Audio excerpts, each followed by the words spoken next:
Bonjour et bienvenue sur le site du podcast Histoire en série, créé et animé par Nicolas Charles et Johan Chanoir. Au programme, une analyse des séries d'hier, d'aujourd'hui et de demain par des spécialistes des questions mobilisées par nos shows préférés. Histoire en série, c'est le podcast qui met en relation histoire, sciences humaines et séries.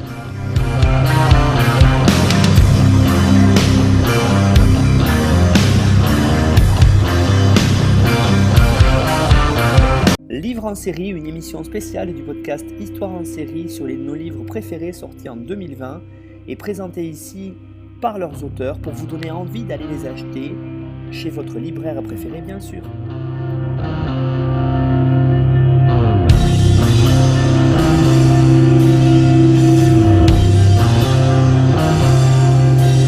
Bonjour Justine Breton. Bonjour. Alors, vous êtes avec nous pour cette émission spéciale, j'allais dire livre de Noël, mais livre sur les séries, pour votre bouquin que vous avez sorti cette année sur Game of Thrones. Alors, est-ce que vous pourriez en priorité nous le présenter, présenter quels sont les grands chapitres que l'on retrouve dedans, et puis nous dire où est-ce qu'on peut le trouver, tout simplement?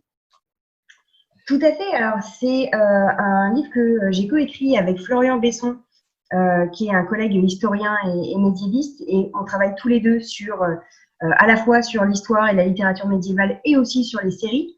Donc, on s'est fait plaisir un petit peu dans cette étude qui s'intitule « Une histoire de feu et de sang, le Moyen-Âge de Game of Thrones ». C'est un livre qui est sorti en cours d'année cet été 2020 aux Presses universitaires de France, les PUF, pour voilà, le petit acronyme qui fait plaisir. Où est-ce que vous pouvez le trouver? Vous pouvez le trouver dans toutes les très bonnes librairies, si possible indépendantes, c'est encore mieux, mais éventuellement chez aussi les grands distributeurs, la FNAC, Cultura, etc. Bien entendu, il n'y a pas de souci.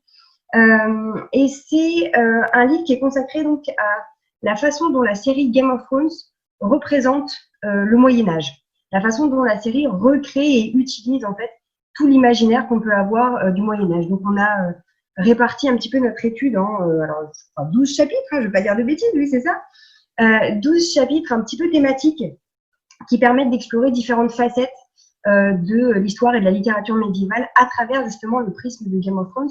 Alors, il y a des choses, on va dire, un peu incontournables parce qu'on ne peut pas travailler sur Game of Thrones sans parler de la guerre, de la chevalerie, de l'importance de la famille, etc. Donc, on a des thèmes comme ça.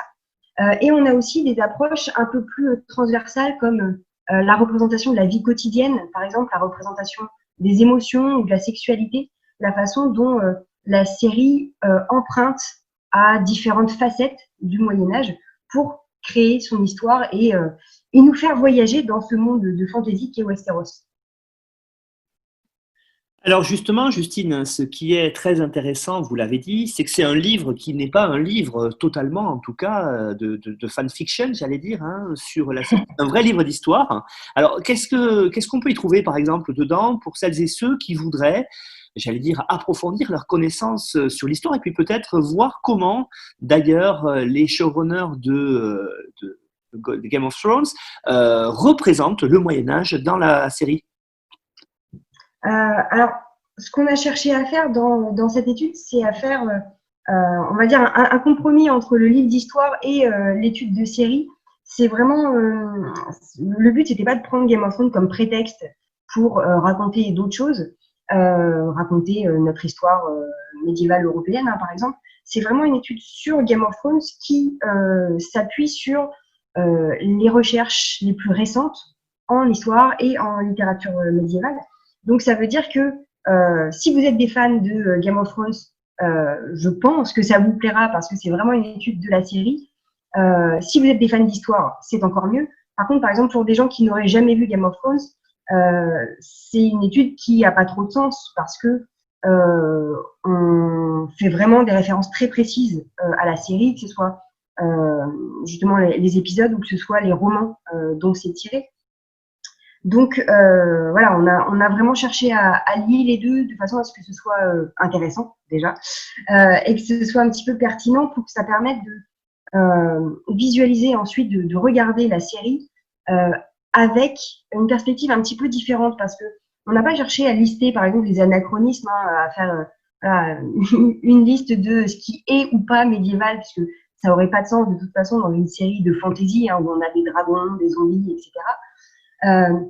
Mais on a cherché vraiment à montrer tout ce que Game of Thrones devait à l'histoire et à la littérature, et comment surtout la série puisait dans ces éléments historiques, mais puisait de façon biaisée. Parce que c'est ça en fait que propose George Martin dans Le Trône de Fer et que proposent les showrunners de HBO dans la série Game of Thrones, c'est de faire une vision du Moyen-Âge, de proposer une représentation du Moyen-Âge, mais une représentation qui, j'ai envie de dire, toujours la même, qui est une représentation, on a appelé ça une histoire de feu et de sang, pour paraphraser la devise des Targaryens, c'est pas pour rien. C'est une vision sombre, violente, consacrée au sang, à la boue, à la sueur, etc., à tout ce qui est le pire dans le Moyen-Âge.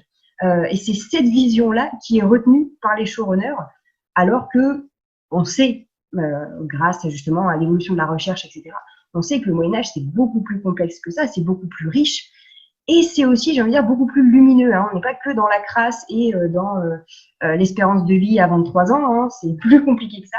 Donc, on a essayé de rétablir un petit peu cet équilibre en montrant que, alors oui, Game of Thrones, qui a souvent été présenté comme une série réaliste, ça s'appuie bien sur des faits historiques, sur des éléments de la littérature, etc. Mais ça donne pas un portrait fidèle du Moyen-Âge parce que c'est un portrait qui est volontairement sombre, j'ai envie de dire volontairement déprimant et violent, d'une certaine façon. Oui, effectivement, ce qui est intéressant dans ce que vous dites, c'est qu'on est face à un vrai livre d'histoire avec une vraie méthode, j'allais dire, scientifique, historienne. Ce que vous avez mis en avant dans cet ouvrage-là, en le découpant en chapitres qui se tiennent de par la démonstration générale. Et j'allais vous dire, du coup, et c'est un petit peu pour ça que dans cette première année d'Histoire en série, en tout cas pour ce premier Noël aussi, vous l'avez dit, c'est important d'offrir des livres et si possible d'aller dans les librairies indépendantes les chercher. Alors, justement, pourquoi lire et acheter finalement, d'après vous, Justine, une histoire de feu et de sang sur Game of Thrones? Qu'est-ce que ça apporte de lire pour comprendre une série? Je pense que ce qui est intéressant, c'est que ça donne une autre perspective. Quand on regarde la série, une série à la base, c'est d'accord que c'est pas, surtout une série comme Game of Thrones, on n'est pas dans un documentaire historique. Le but étant pas d'enseigner quelque chose et de retracer fidèlement l'histoire, l'histoire avec un grand H, l'histoire médiévale en l'occurrence pour ce qui nous intéresse. Le but, c'est bien le divertissement. Quand on regarde Game of Thrones, on regarde pour les dragons, pour les intrigues, pour tout ce que ça implique, pour ce que ça nous fait penser, pour comment ça nous fait réfléchir aussi sur la société, sur la nature humaine. Mais voilà, on n'est pas dans un contenu a priori didactique. Et pourtant, on voit que ce soit George Martin qui est à l'origine des romans ou David Benioff et D.B. Weiss qui sont à l'origine de la série pour HBO, on remarque qu'ils ont une vraie démarche historique derrière, alors un petit peu datée, c'est vrai, on en parle un petit peu, mais ils ont vraiment cherché à s'appuyer sur des éléments réels, des éléments réalistes pour nourrir et pour donner vraiment du corps au récit et aux personnages qu'ils pouvaient présenter.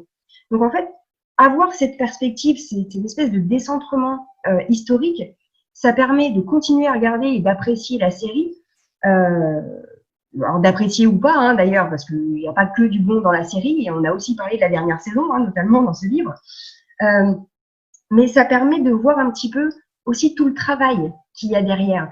Ça permet de profiter du plaisir de la série avec ses paysages et ses costumes et ses répliques absolument fabuleuses, mais ça permet aussi de comprendre tout ce qui a été fait en amont pour pouvoir nous donner ce spectacle auquel on croit parce qu'on a des personnages qui sont bien ancrés dans leur monde, on a des caractères qui sont définis et qui évoluent petit à petit avec beaucoup de subtilité pour certains, moins pour d'autres, c'est le cas aussi.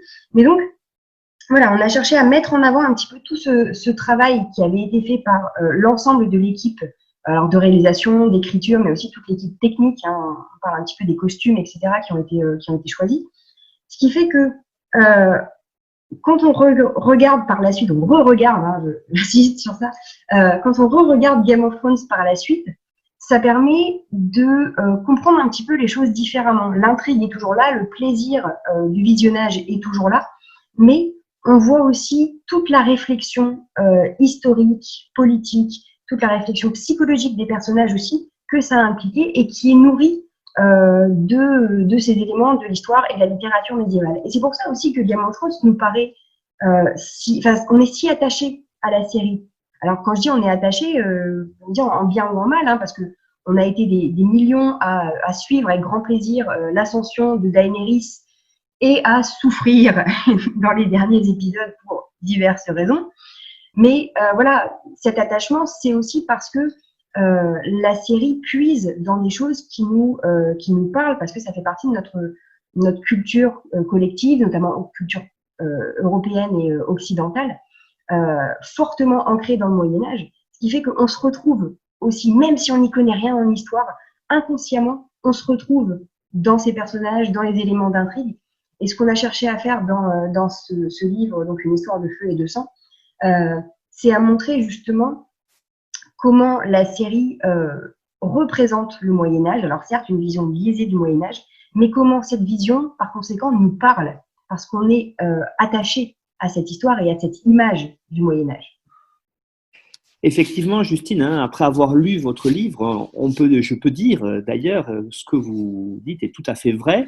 Il y a deux choses intéressantes. La première, c'est que c'est un ouvrage qui est à la fois très didactique, très pédagogique, mais qui a un bon contenu scientifique, donc qui est à la portée de tous aussi, j'allais le dire. Hein. Ce n'est pas réservé à des historiens qui voudraient voir des choses là-dessus. On est sur un livre, vous l'avez dit, grand public, mais qui permet de comprendre les choses. Et puis du coup, la deuxième, et c'est là aussi où, à travers cette série d'émissions sur les livres, sur les séries qui sont parues cette année 2020, je voulais aussi donner envie aux gens de lire sur les séries et puis de regarder à nouveau les séries juste après pour voir, comme vous l'avez dit, justement, qu'est-ce qu'il y a derrière et comment une série est écrite, comment une série met en avant certains aspects. Et ça, c'est important parce que l'écriture sérielle, c'est quelque chose qui veut dire beaucoup et qui aussi, ça fait dépendre si la série fonctionne ou pas. Et donc, vous l'avez dit, dans Game of Thrones, il y a vraiment une idée d'un certain Moyen-Âge, idée d'ailleurs que Florian Besson, notamment, combat à travers son blog avec d'autres comme Simon Azentoffel, qui est aussi intervenu sur la guerre dans l'histoire en série. Voilà, cette idée que le Moyen-Âge, vous l'avez dit, ce n'est pas que tout noir, ce n'est pas que de la noirceur, il y a aussi des bons côtés, des côtés beaucoup plus clairs, qu'on voit peut-être moins dans Game of Thrones, mais ça, vous l'expliquez très bien pourquoi. Merci Justine, en tout cas, d'être venue me présenter brièvement aujourd'hui votre ouvrage. On souhaite que ça fonctionne très bien parce que je le recommande vraiment. C'est un très très bon livre. À bientôt Justine, j'espère. À bientôt et bonne lecture et bon visionnage de série alors.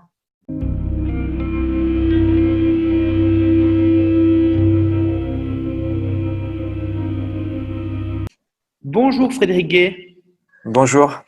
Alors Frédéric Gay, je vous retrouve aujourd'hui dans cette émission spéciale qu'on pourrait intituler Livres et séries pour présenter un livre que vous venez de sortir sur X-Files. Alors quel est ce livre Frédéric ? Alors, ce livre s'intitule The X-Files, Histoire sans fin. J'aurai l'occasion d'expliquer un peu plus tard la raison d'être de ce titre. Il a paru à toute fin du mois d'octobre, tout début du confinement, aux presses universitaires François Rabelais, donc chez un éditeur universitaire, dans la collection Serial, qui est une collection qui a quelques années maintenant, qui défend notamment l'étude des séries télévisées dans son catalogue. Une collection qui avait été ouverte avec l'ouvrage de Stéphane Rollet sur Game of Thrones et puis qui s'est poursuivie avec des monographies, hein, des ouvrages consacrés à des œuvres uniques et ou alors des ouvrages consacrés à l'analyse de la sérialité aujourd'hui. Donc moi je suis situé dans la première partie, disons, de ce catalogue, en ayant consacré une monographie intégrale à X-Files. Oui, effectivement, hein, cette collection sériale aux presses universitaires François Rabelais à Tours est vraiment pour tous ceux qui s'intéressent aux séries et j'allais dire à l'étude universitaire des séries, mais c'est vraiment aussi objet, on va en parler ensemble aussi de vulgarisation de la recherche scientifique et c'est aussi ce que nous, on souhaite faire dans le podcast. On retrouve effectivement dans cette série-là des intervenants et intervenantes qui sont déjà venus dans l'histoire en série. Hein. Je pense à Ariane Hudley, par exemple, je pense à Sarah Tuel, je pense à Florian Favard et puis d'autres comme vous ou comme Vladimir Lichfus qui vont aussi intervenir dans notre podcast dans les mois qui viennent. Alors, peut-être pour donner envie aux auditeurs, qu'ils soient fans d'X-Files ou qu'ils ne le soient pas d'ailleurs, qu'est-ce qu'on retrouve, Frédéric, au sommaire? Alors, au sommaire, on a, pour rebondir d'ailleurs sur ce que vous disiez à l'instant, c'est d'une part, disons, d'être dans une volonté assez analytique de la série, donc essayer de brasser le plus large possible sans se donner en se donnant plutôt la possibilité d'être lisible et finalement d'avoir une approche assez vulgarisée du propos scientifique. Alors, disons, je vais aborder la série avec dans sa plus grande largesse, c'est-à-dire à la fois d'avoir une approche générique en quelque sorte, c'est-à-dire qu'est-ce que The X-Files à côté des grandes histoires policières, des grandes histoires de fantastique, des grandes histoires de science-fiction. Et ça, on sait qu'X-Files est une série qui s'est inspirée d'une multitude ou même d'une foultitude de genres différents hérités soit du cinéma, soit de la littérature. Ensuite, d'avoir une analyse beaucoup plus portée sur la sérialité en tant que telle et la construction sérielle, à la fois sur une manière pour les créateurs de la série, pour la série dans son intégralité, de porter différents regards sur la société de son temps, à la fois un regard, disons, sociétal, et puis ensuite un regard peut-être plus politique, notamment autour de la question de l'impérialisme américain dans les années 90, et puis un regard plus philosophique ou plus métaphysique, disons, donc un regard sur l'homme, un regard peut-être ontologique sur la nature même de l'humanité en quelque sorte, à la fin du deuxième millénaire en quelque sorte, et où l'héritage est celui de la modernité et de la postmodernité. Et ensuite, une interrogation sur la construction sérielle de l'objet, de l'objet série, pour essayer de revenir déjà sur ce qu'est une série peut-être plus symptomatique ou typique des années 90, d'une télé de programmation, comme on a pu la définir dans d'autres contextes, des séries au long cours, qui se permet ensuite des variations sur ses propres propos, sur son propre topo aussi en quelque sorte, et puis sur cette idée d'une dualité sérielle qu'aurait institué en quelque sorte X-Files, d'une série tendue en quelque sorte entre la mythologie, l'arc mythologique de la quête extraterrestre de Mulder et de Scully, et puis d'une série capable d'être une variation sur des genres d'une semaine sur l'autre, la pratique des loners, des stand-alone en l'occurrence. Ensuite, d'avoir une analyse plus culturelle de la série, à la fois de regarder quels sont ses héritages, son rapport à la pop culture notamment, de regarder aussi quel est son héritage par rapport aux grands récits héroïques ou fantastiques qui jalonnent la littérature et le cinéma au long cours, et puis d'avoir ensuite une analyse sur sur les personnages, sur les visages de la série, évidemment Mulder et Scully, les tensions qui agrémentent leurs relations, hein, ce qu'on a tendance à caricaturer entre d'un côté l'illuminé fan de questions de sujets paranormaux, et puis la cartésienne raisonnée, rationnelle.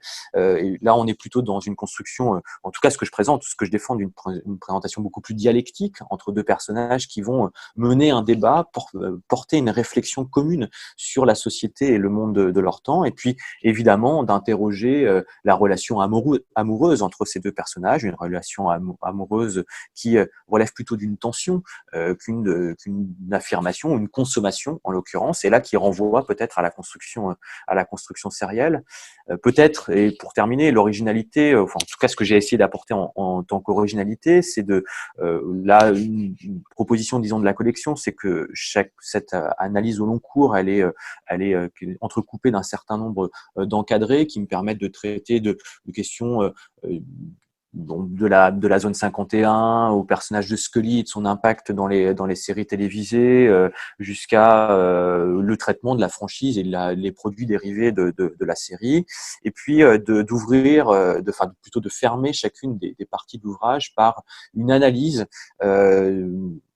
d'un épisode ou d'un lot d'épisodes qui, à mon sens, aurait pu ou questionne la question qui questionne la notion de la fin dans les séries télévisées.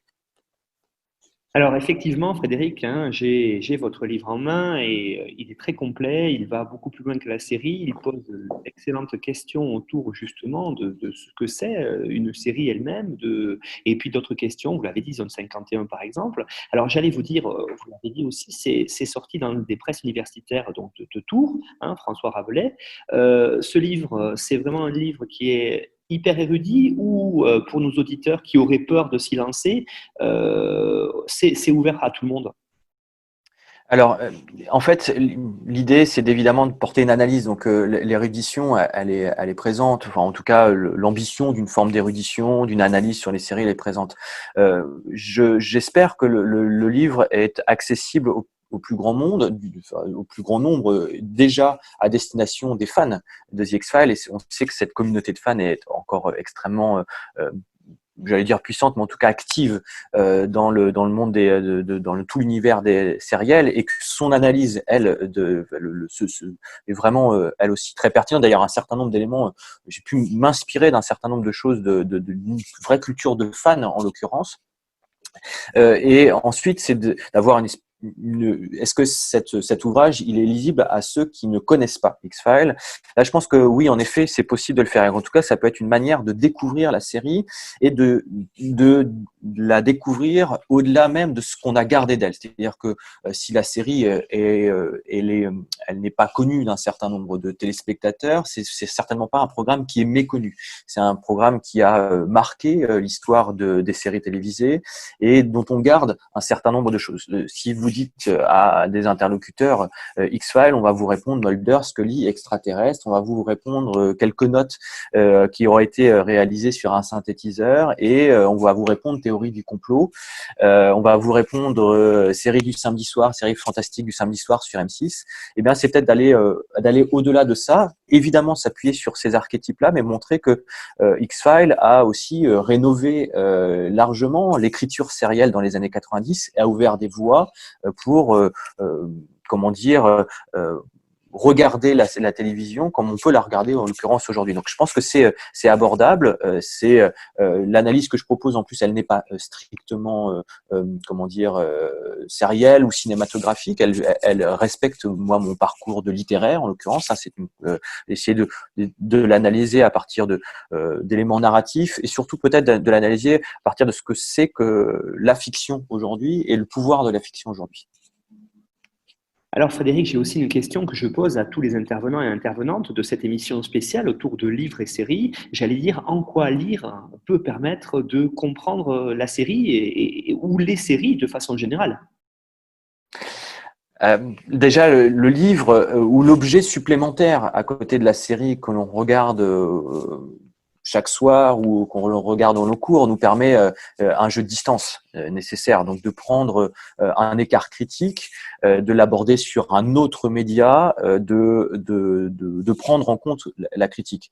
Je pense aussi qu'il est important, essentiel, d'autant plus essentiel aujourd'hui que le flux de séries est extrêmement conséquent, d'avoir une littérature sur les séries télévisées pour essayer de comprendre le phénomène, de comprendre l'écriture qui est face à nous, qu'est-ce qui fait que les séries rendent addicts, qu'est-ce qui fait que on allume notre ordinateur aujourd'hui pour regarder chaque soir tel ou tel épisode de tel programme.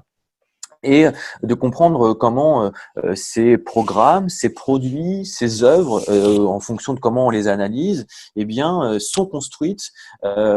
C'est un phénomène vraiment culturel qu'il faut pouvoir décrypter à très grande échelle, et la répétition des ouvrages consacrés aux séries télé doivent nous accompagner dans cette compréhension d'un objet qui il y a encore 10 ou 15 ans, était considéré comme un objet trivial pour les études universitaires, un objet finalement pas si intéressant que ça, peut-être trop populaire ou trop baigné dans la culture populaire, alors même que ce sont des objets qui fourmillent d'impact culturel, qui ont une puissance, un véritable soft power en l'occurrence, et encore plus aujourd'hui. Donc voilà, donc le livre nous permet d'aborder, disons, d'avoir cette lecture plurielle d'une œuvre qu'on regarde avant tout au départ, et permet, disons, d'apporter cette distance nécessaire pour réfléchir sur et réfléchir avec le programme télévisé. Oui, effectivement, hein, Frédéric, j'ai reçu votre livre et je l'ai déjà quasiment dévoré, hein. Il me reste quelques petits détails à voir, mais je suis d'accord avec vous sur l'idée que vous avez dite, qui est que de par votre analyse, on peut regarder, j'allais dire, à nouveau la série de façon différente. Alors moi, par exemple, j'avais vu X-Files dans les années 90 étant adolescent, et après la lecture de votre livre, j'ai envie de revoir parce que effectivement, ce livre-là m'a permis de me poser un certain nombre de questions, à la fois bien sûr, hein, sur le fond, mais aussi sur la forme, notamment sur la question de la sérialité, hein, de savoir comment ça fonctionne, comment c'est construit, ça on le voit très bien.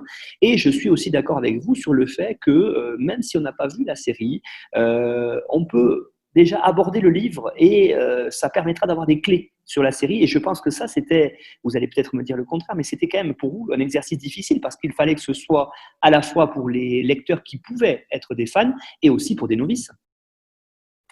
C'est en effet l'exercice qui est compliqué et qui est en quelque sorte un peu imposé aussi par la collection Serial, c'est-à-dire à la fois d'être, disons, valide en quelque sorte d'un point de vue universitaire, pointu en quelque sorte, et en même temps d'être abordable à la fois aux fans de la série mais qui n'auraient pas une culture universitaire, et puis aux néophytes vraiment, mais qui s'intéressent au phénomène sériel en tant que tel. En effet, alors là, c'est le lecteur qui tranchera de savoir si l'exercice est réussi.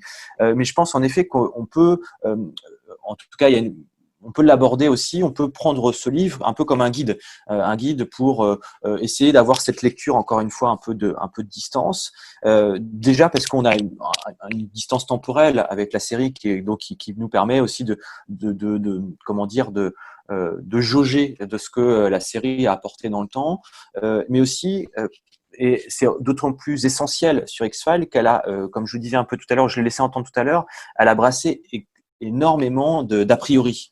On l'a considéré, on a tendance des fois encore à la considérer comme une série, par exemple, du complotisme qui entretient les théories du complot. Alors évidemment, les théories du complot font partie de son traitement même de la narration, de l'intrigue, etc., etc. Mais c'est surtout une série qui s'attache à décortiquer, à détricoter ce qui pourrait amener les théories du complot. Donc là, en l'occurrence, ça va être une véritable, une véritable actualité, en l'occurrence.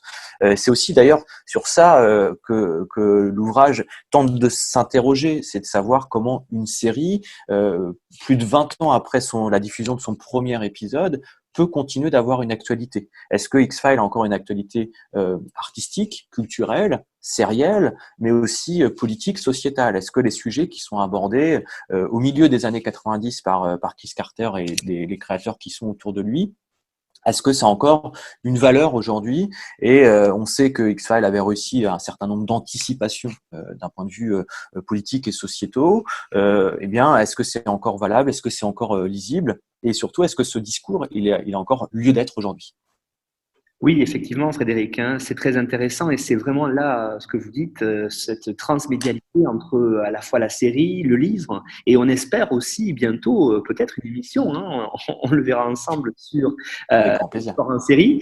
Voilà, ça serait un petit peu le but. D'ailleurs, c'est aussi le but du podcast, à la fois de donner envie de regarder, mais aussi de regarder différemment. Et je pense qu'à travers votre livre, c'est aussi cette idée-là, cette série qui était hyper connue, peut-être où il y avait dessus des choses choses qui ont été plaquées, qu'elles soient vraies ou fausses d'ailleurs, par les fans dès les années 90. Voilà, c'est aussi le moyen peut-être avec aujourd'hui ce décalage de 20 ans de revoir cela. Alors bien sûr peut-être avec des effets spéciaux et tout ça qui ont vieilli, mais avec une écriture qui est tout à fait valable.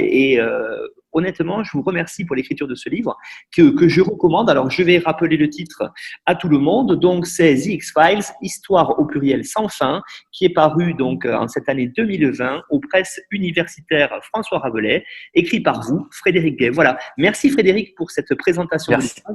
Et on espère Merci à vous. que beaucoup d'auditeurs le liront parce qu'il vaut le coup. À bientôt Frédéric. À bientôt.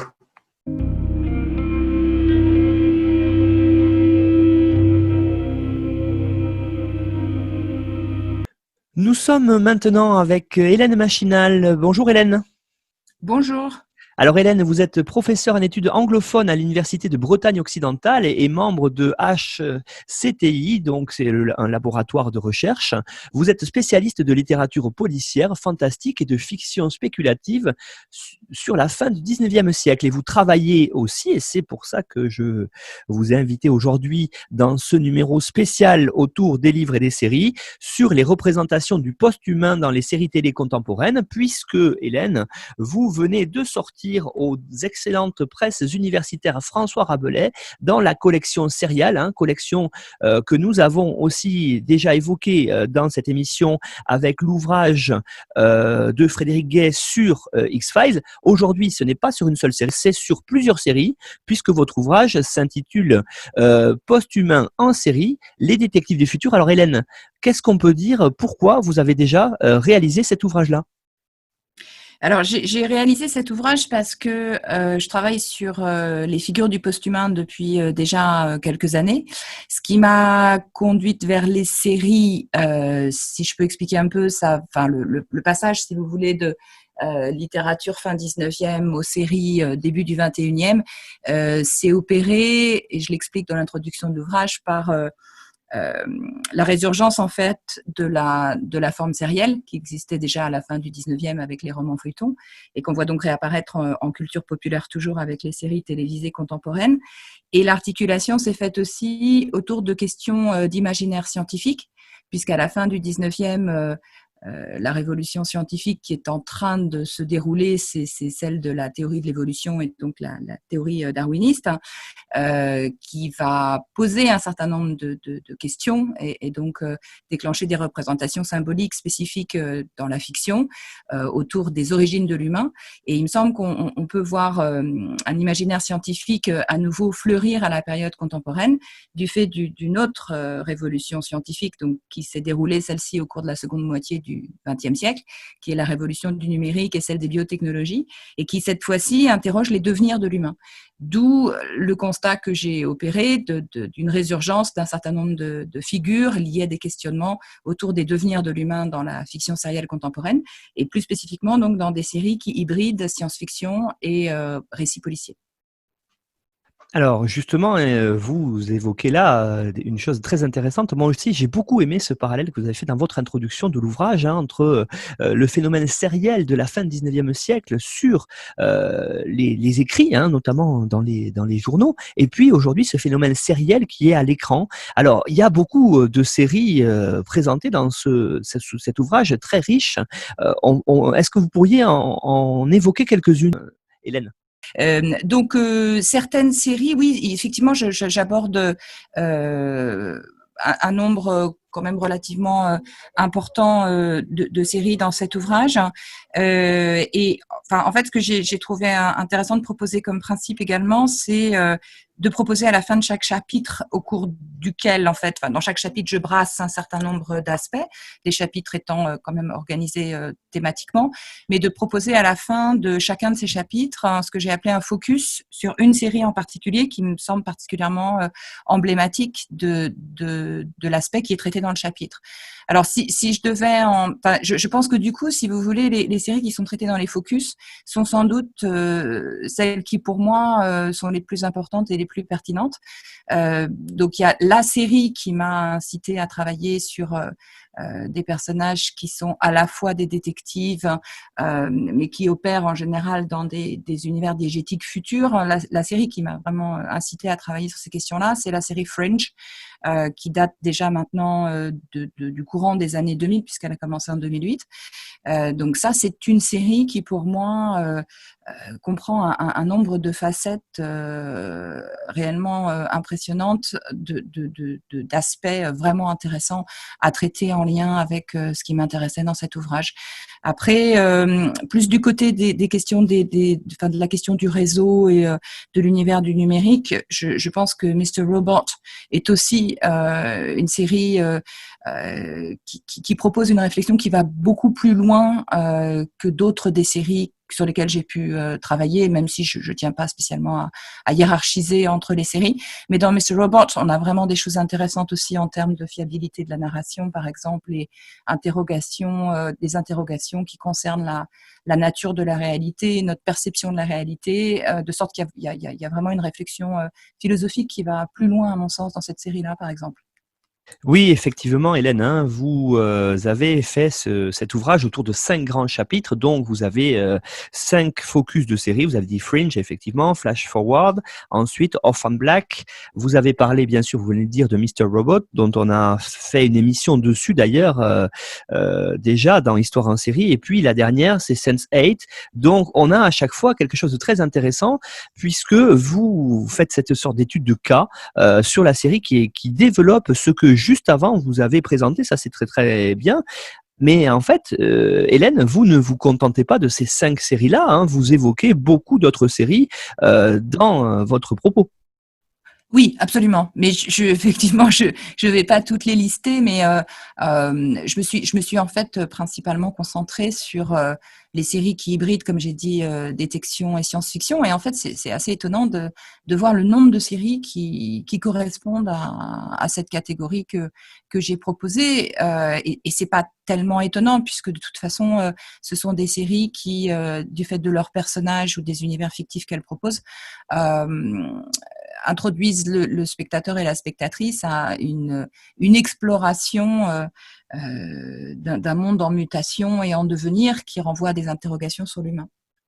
Alors, Hélène, le but de cette émission spéciale, c'est de donner envie aux sériphiles et aux sérivores d'ailleurs de lire sur leurs séries préférées pour comprendre peut-être d'autres choses, pour les voir peut-être ou revoir ces séries de façon différente. Alors, j'aimerais peut-être qu'on aborde un tout petit peu, sans aller totalement dans les détails, parce qu'on pourrait faire une émission beaucoup plus longue, et je pense qu'aujourd'hui ce n'est pas le but, mais peut-être pour voir un petit peu ce qu'on trouve dans votre ouvrage, que vous nous disiez, Hélène, dans ce chapitre 1 déjà, par exemple, que vous avez intitulé « Devenir de l'humain et détective du futur », qu'est-ce que vous vouliez montrer ? En fait, dans ce chapitre-là, je suis repartie d'un cas d'étude qui figure pas dans les focus, mais qui me paraissait quand même très pertinent par rapport à l'objet d'étude que je m'étais fixé, c'est-à-dire l'adaptation qui a été proposée très récemment, enfin dans les années qui viennent de s'écouler, par Moffat et Gatiss sur la BBC, du personnage et de la série, parce qu'au départ c'est aussi une série de textes courts, Sherlock. Et donc, à partir de cette adaptation de Sherlock, qui est une adaptation contextuelle, hein, puisqu'elle transfère le personnage de son univers victorien dans le texte source de Conan Doyle à un Londres contemporain et donc à un détective qui est constamment connecté et qui est donc vraiment impliqué, si vous voulez, dans la culture de l'écran contemporaine, dans ses fonctions et dans la façon dont il procède avec ses méthodes pour trouver des coupables et donc solutionner des enquêtes. Et donc, je suis repartie de ce personnage-là, d'ailleurs, je le reconnais dans l'ouvrage, hein, qui n'est pas à proprement parler un détective du futur, puisque il n'opère pas, si je peux parler ainsi, dans un univers fictionnel futur, mais il est déjà emblématique de l'omniprésence de la culture de l'écran et de nos rapports aux dispositifs et autres interfaces. Donc, je voulais partir de cet exemple-là pour montrer que au-delà de Sherlock, le personnage du détective est un personnage qui, dans les fictions sérielles contemporaines, a pris une autre ampleur avec l'exemple, enfin un des exemples que je développe par exemple dans ce chapitre-là, c'est l'exemple du personnage du hacker qu'on retrouve donc dans beaucoup de fictions sérielles contemporaines et pas uniquement télévisuelles d'ailleurs, et qui est une figure de la transgression qui donc était aussi intéressante à étudier en tant que telle. Oui, effectivement. Et puis, personnage de Sherlock que nous évoquerons dans une émission prochaine, ma chère Hélène, à notre micro, donc de Histoire en série. Alors, le chapitre 2, lui, moi, je l'ai trouvé vraiment ce questionnement très intéressant. Vous l'avez intitulé La fin du monde et le poste.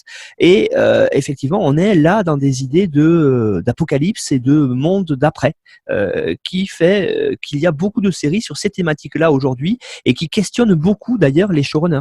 Tout à fait. Ça, c'est d'une certaine façon, c'est l'autre grand pan de ce qui m'intéresse dans les représentations imaginaires contemporaines, c'est les fictions du post. De toute façon, dans les détectives du futur et le post-humain, il y a déjà un post de l'humain, un devenir de l'humain autre que celui qui est notre réalité contemporaine. Et généralement, ces questionnements sur les devenirs de l'humain ou sur les mutations, les augmentations ou les transformations du corps ou de l'esprit humain dans une société future, sont pas systématiquement, mais sont quand même assez souvent associés à des mondes possibles ou des mondes fictifs qui sont aussi des mondes post-cataclysmiques.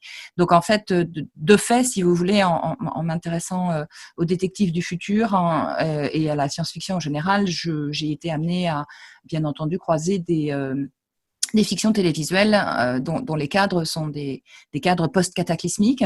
Ce qui m'a intéressé aussi, je pense plus spécifiquement, c'est les cas qu'on pourrait considérer comme étant un peu borderline, parce que je pense qu'on pourrait avoir des discussions très intéressantes sur la dimension réellement post-cataclysmique de The Leftovers, par exemple. Mais je pense que c'est une des meilleures séries, justement, parce qu'elle est borderline du point de vue de sa réflexion et de sa dimension post-cataclysmique. Une des meilleures séries sur cette dimension d'un poste de l'environnement. Donc le poste de l'humain s'accompagne en fait très souvent d'une évolution ou d'une transformation, généralement pas pour le meilleur, de l'environnement et donc de la planète, ce qui bien sûr est un questionnement écologique sous-jacent tout à fait d'actualité aujourd'hui. Oui, et puis autre questionnement, celui de la biotechnologie telle qu'elle est montrée dans les séries, cette idée d'avoir des créatures hybrides, comme vous l'avez dit, qui pourrait être un vrai questionnement sur l'avenir. Et ça, vous le traiterez très bien dans votre chapitre 3. Oui, bon. En même temps, c'est pas quelque chose de fondamentalement nouveau, enfin au sens où ces corps modifiés, augmentés, transformés par les biotechnologies sont généralement des figures qui permettent dans les fictions de représenter des oppositions classiques entre identité et altérité. Je dis que c'est pas nouveau au sens où ça remonte au roman de Philippe Cadic, Les moutons rêvent-ils, comment c'est en français, pardon, Do Androids Dream of Electric Sheep, en anglais, donc est-ce que les androïdes rêvent de moutons électriques, pardon, et surtout le film Blade Runner, dont a été tiré le roman, et qui mettait déjà en scène ce type de choses. Mais en fait, le principe, si vous voulez, c'est qu'on voit revenir ce type de fiction à la période contemporaine, mais en fait, ce qui est aussi intéressant et que j'aborde dans un autre des chapitres de mon livre, c'est que finalement, on a ce que j'ai appelé des images matrices de ces réflexions qu'on peut repérer dans les fictions contemporaines, mais qui remontent, là je sais pas, enfin je sais pas moi qui l'invente, c'est pas nouveau, ça remonte bien entendu de toute façon toujours au texte Aldous Huxley, Brave New World, donc le meilleur des mondes de 1832, et pour le versant surveillance numérique, c'est le texte d'Orwell 1984. Donc en fait, ces questionnements, si vous voulez, ils sont pas non plus nouveaux, mais ils ont été réactivés et repris dans les séries récentes contemporaines, et souvent de façon assez intéressante quand les showrunners en profitent pour introduire une dimension politique. C'est-à-dire c'est-à-dire une réflexion qui s'ancre aussi dans des problématiques contemporaines d'opposition entre identité et altérité, qui ont pu aussi être abordées via ce qu'on appelle les études culturelles, donc les gender studies et autres approches qui prennent en considération les questions sexuelles, les questions de race et les questions de classe. Oui, effectivement, Hélène, hein, vous avez, c'est un vrai ouvrage qui pose des questions, qui nous fait nous poser des questions très intéressantes, hein, notamment le chapitre 4 autour des subjectivités numériques et des espaces virtuels. On a là un vrai questionnement autour de notre relation avec le numérique tel que les séries peuvent le montrer. Oui, tout à fait.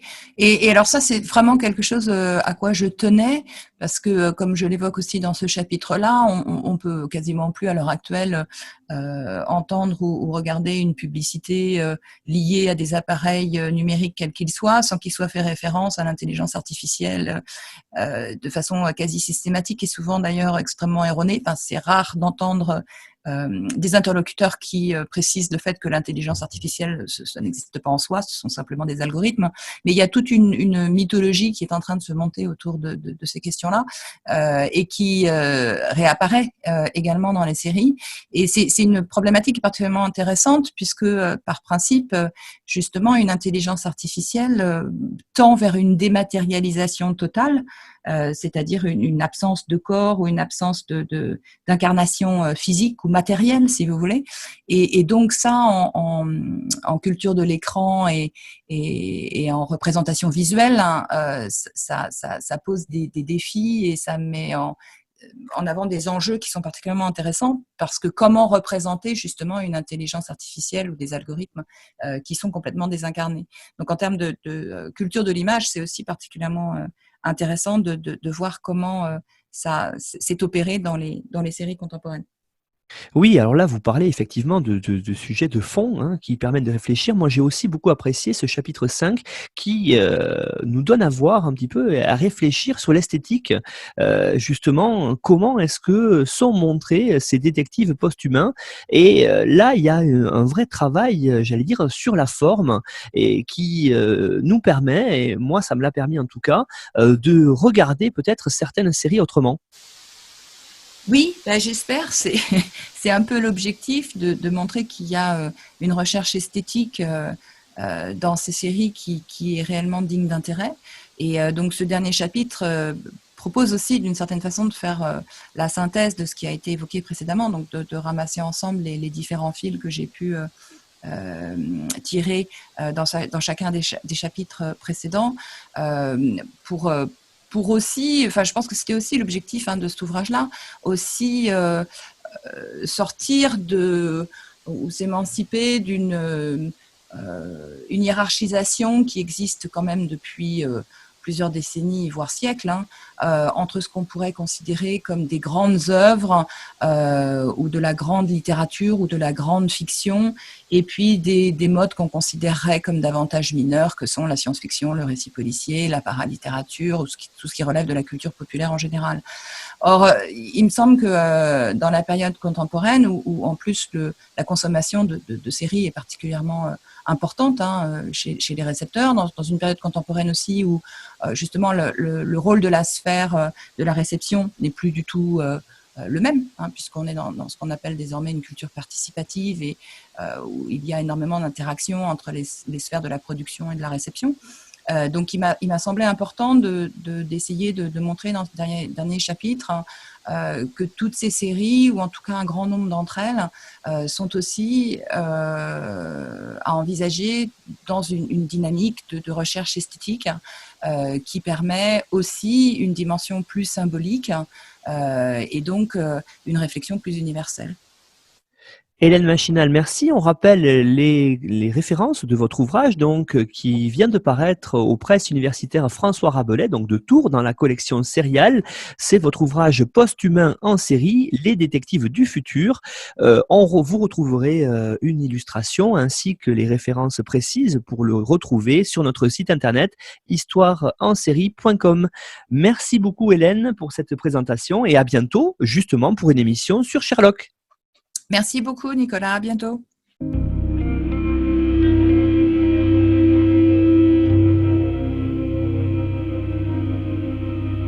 Bonjour Anaïs Lefebvre-Berthelot. Bonjour. Alors Anaïs, je vous reçois aujourd'hui pour un livre que vous venez de sortir en cette année 2020 aux presses universitaires de Sorbonne Nouvelle, qui est un livre qui s'intitule Speak Up. Alors est-ce que vous pourriez, en introduction, peut-être présenter ce que vous avez voulu montrer dans ce livre qui traite de nombreuses séries?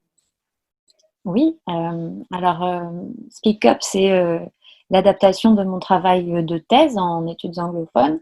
Donc, c'est le résultat d'un travail de plusieurs années pendant lequel je me suis penchée sur la question de la représentation des femmes à l'écran et dans les coulisses, dans les séries télévisées des États-Unis.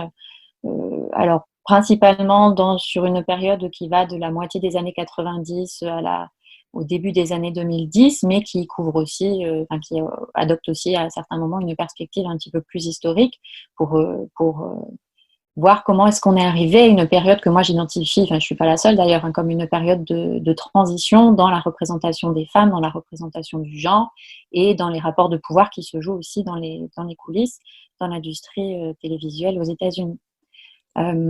Et en fait, c'est un travail qui est parti d'un constat assez simple, qui est qu'on s'est beaucoup posé dans la critique, mais aussi dans les milieux militants aux États-Unis, la question de l'image des femmes à la télévision et dans les médias en général. Et parfois, ce questionnement-là amenait à des conclusions qui étaient parfois un petit peu normatives, c'est-à-dire avec l'idée qu'il y avait une bonne image des femmes, une mauvaise image des femmes, et à nouveau en fonction de l'idéologie de chacune et chacun, la définition de cette bonne ou mauvaise image pouvait varier.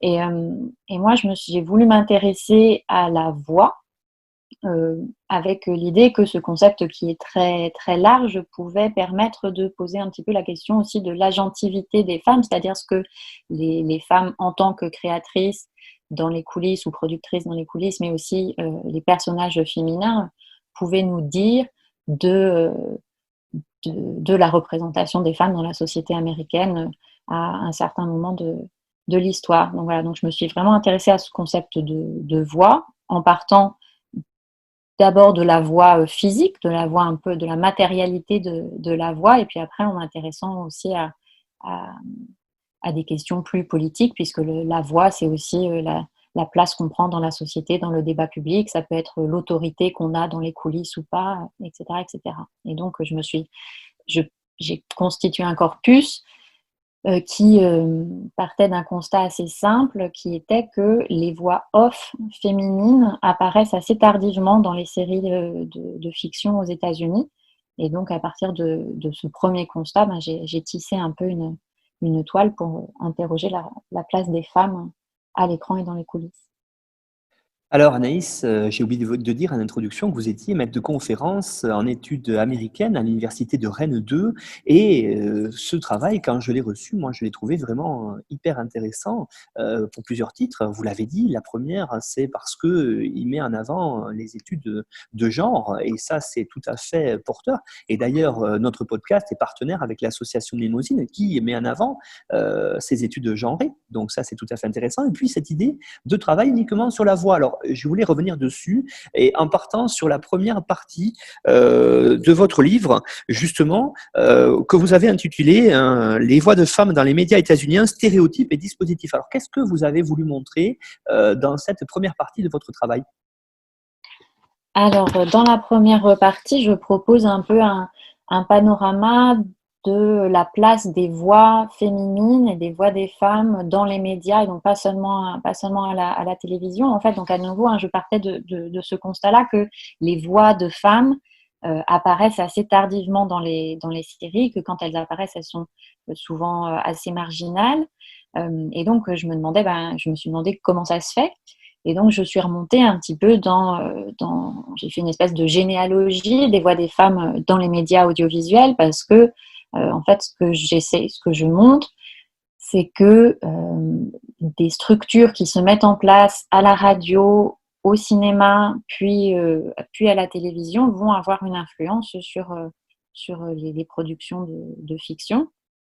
Et donc, je me tourne par exemple vers les débuts de la radio pour montrer que très vite les voix des femmes ont été exclues des antennes, alors qu'au début, il pouvait y avoir des femmes et elles ont été exclues sur des, des prétextes idéologiques, mais qu'on ancrait un petit peu dans la technique. On disait par exemple que les voix des femmes ne passaient pas bien dans les micros, sans se dire que peut-être on n'avait pas bien réglé les micros pour les voix des femmes.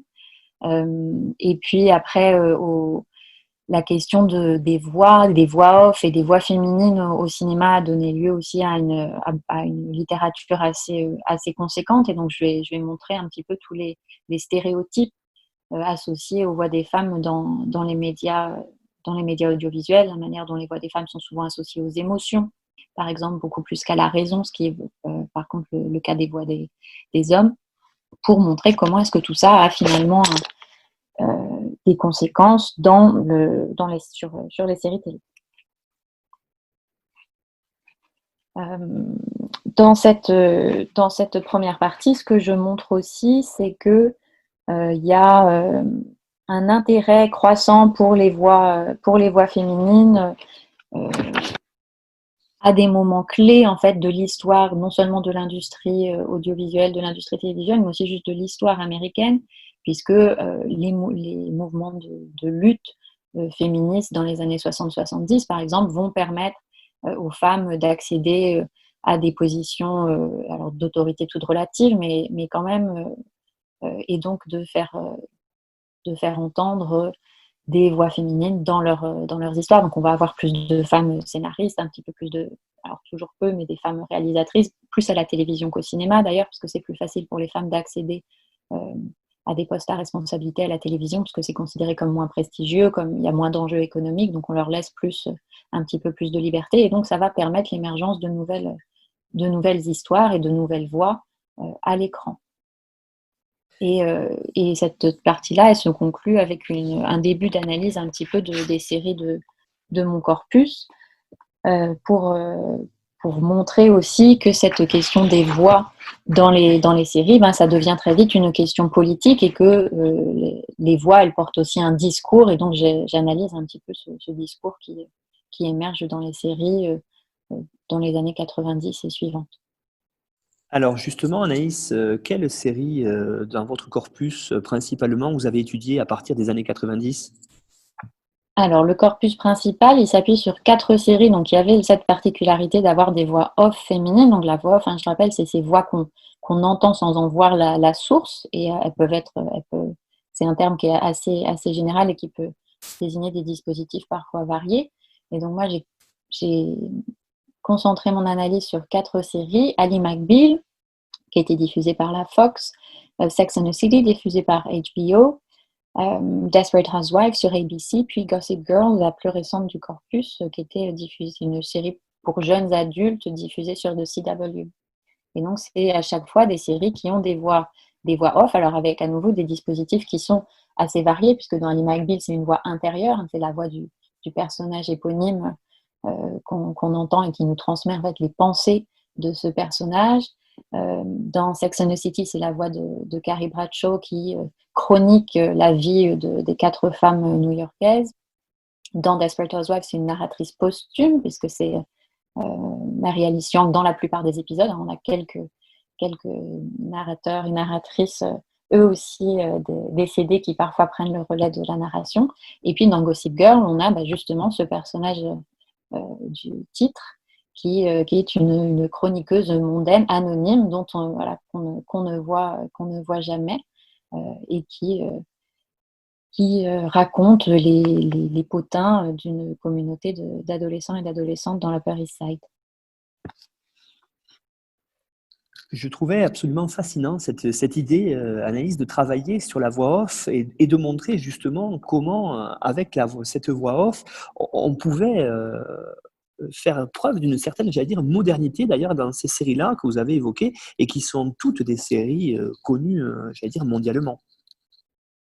Oui, alors moi, ce qui m'a intéressée avec ce dispositif de la voix off, dans une perspective d'études sur le genre, c'est que ce qu'on voit, c'est que l'émergence de voix off féminines participe d'un mouvement un peu plus large dans les séries qui qui est une espèce de focus sur l'intimité, sur la vie privée, sur les émotions des personnages. Et ça, c'est quelque chose qui m'a beaucoup frappé. Alors, j'attends toujours des exemples plus anciens de voix off féminines, mais moi, un des premiers que j'ai identifié, c'est la voix de Laura Ingalls dans La petite maison dans la prairie. Donc, on est dans les années 80. Et avant ça, pour l'instant, moi, j'en ai pas trouvé, mais s'il y a des auditeurs ou auditrices qui en ont, je suis tout à fait preneuse. Mais par contre, des voix off masculines, on en a vraiment avant. On en a dès les premières fictions télé qui sont en fait adaptées de fiction radio. Et souvent, ces voix off masculines, ça va être des voix d'autorité, ça va être un petit peu comme les voix qu'on entend dans les documentaires, c'est-à-dire des voix qui émettent des commentaires qui sont censés être objectifs, qui ont une vision très surplombante, dont la parole ne peut pas être remise en cause et puis qui donnent un petit peu les faits. Alors que quand on va avoir les voix féminines qui émergent, eh ben, ça va souvent être des voix intérieures, ou ça va être des voix d'enfants, ou ça va être des voix qui correspondent à un récit de journal intime. Et ça correspond aussi à l'émergence de nouveaux personnages dans les séries, à un intérêt plus poussé pour l'intimité des personnages, pour les relations interpersonnelles, pour la vie affective des personnages, et ces voix-là vont à leur tour influencer les voix off masculines, et on va avoir dans les années 2000 l'émergence de voix off masculines qui sont différentes, qui justement mettent en évidence la dichotomie entre le personnage public et la vie privée du personnage masculin. On va avoir des personnages qui doutent, par exemple comme dans Scrubs. On va avoir l'équivalent de Marie-Alice Young avec la voix de Dexter, qui nous fait rentrer dans la tête du serial killer. Donc ça c'est quelque chose qui m'a beaucoup intéressée.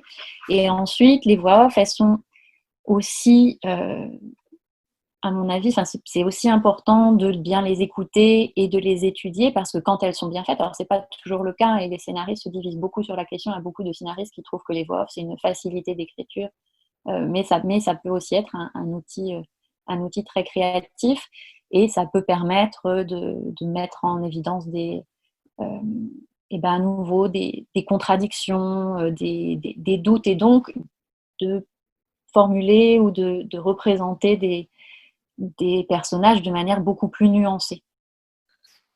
Dernière partie de votre ouvrage, Anaïs, vous l'avez intitulé Les voix en réseau, diffusion de l'autorité. Alors, vous avez voulu montrer quoi dans cette partie-là ? Alors, cette partie-là, c'est une partie qui s'éloigne un petit peu du contenu même des séries pour aller regarder ce qui se passe autour. Et donc, d'abord, je montre comment cette métaphore de la voix, elle est filée dans l'industrie, en mettant en avant la figure de l'auteur ou de l'autrice. Et c'est intéressant que justement cet essor un petit peu des voix off qu'on entend à l'écran, ça va de pair avec la mise en valeur des figures de showrunners ou de showrunneuses, la mise en avant des scénaristes, qui n'était pas vraiment le cas avant. Et pour moi, ça s'inscrit dans un phénomène un peu marketing, où la télévision essaye d'acquérir une légitimité culturelle, et parvient d'ailleurs à raison à acquérir une légitimité culturelle. Et donc ce que je montre, c'est que les voix, elles sont utilisées aussi par les différents réseaux pour définir des identités de marques, et que en fonction de la structure du réseau, en fonction des modes de financement, en fonction de si ce sont des grands réseaux qui dépendent de la publicité, ou si ce sont des chaînes à péage comme HBO qui dépendent des abonnements des téléspectatrices et des téléspectateurs, on va avoir un rapport à la voix et à la voix des femmes qui va être différent. Et un très bon exemple de ça, c'est The CW, donc le réseau sur lequel a été diffusé Gossip Girl, qui est un réseau très récent au moment où Gossip Girl apparaît. Donc c'est le dernier né des réseaux gratuits aux États-Unis, et qui fait toute une communication sur le fait que les séries de CW ont une voix particulière, qu'elles portent la voix des jeunes, la voix des femmes, et cette question de la voix, moi, me semblait vraiment, vraiment très intéressante. Ensuite, toujours en filant cette métaphore de la voix dans les coulisses, j'ai pu aller interroger des scénaristes des principales, enfin, des séries sur lesquelles j'ai travaillé, pour leur demander justement ce que ça voulait dire pour elles et pour eux que cette métaphore de la voix, comment est-ce que la voix off était perçue dans leur travail, à quoi est-ce que ça leur servait.